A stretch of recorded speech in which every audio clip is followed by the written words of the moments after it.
राधे राधे प्रणाम। हम पूनम अपने YouTube चैनल पूनम सरिता संगीत में आप सबके तहे दिल से स्वागत करते ही आज बहुत सुंदर नाच गीत लेके आए हैं।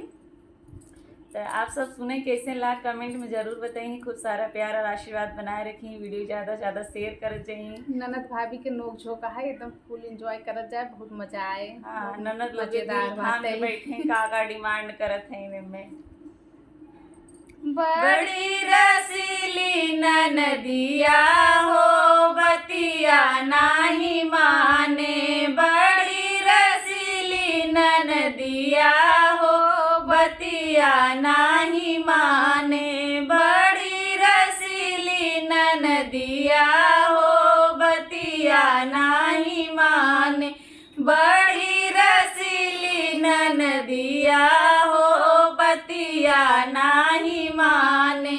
ना मांगे सोना हो ना मांगे चांदी, ना मांगे सोना हो ना मांगे चांदी, मांगेली भैया हमार हो बतिया नाही माने, मांगेली भैया हमार हो बतिया नाही माने।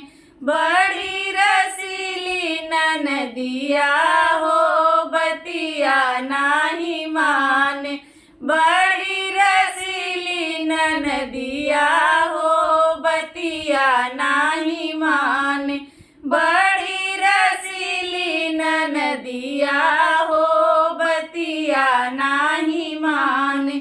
ना मांगे साड़ी हो ना मांगे लहंगा, ना मांगे साड़ी हो ना मांगे लहंगा, मांगेली सजना हमार हो बतिया नाही माने, मांगेली सजना हमार हो बतिया नाही माने।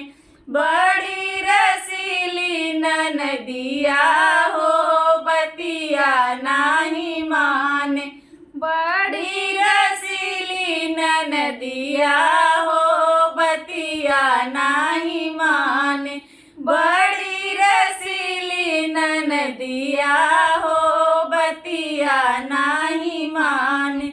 ना मांगे रुपया हो ना मांगे पैसा, ना मांगे रुपया हो ना मांगे पैसा, मांगेली रसिया यार हो बतिया नाही माने, मांगेली रसिया यार हो बतिया नाही माने।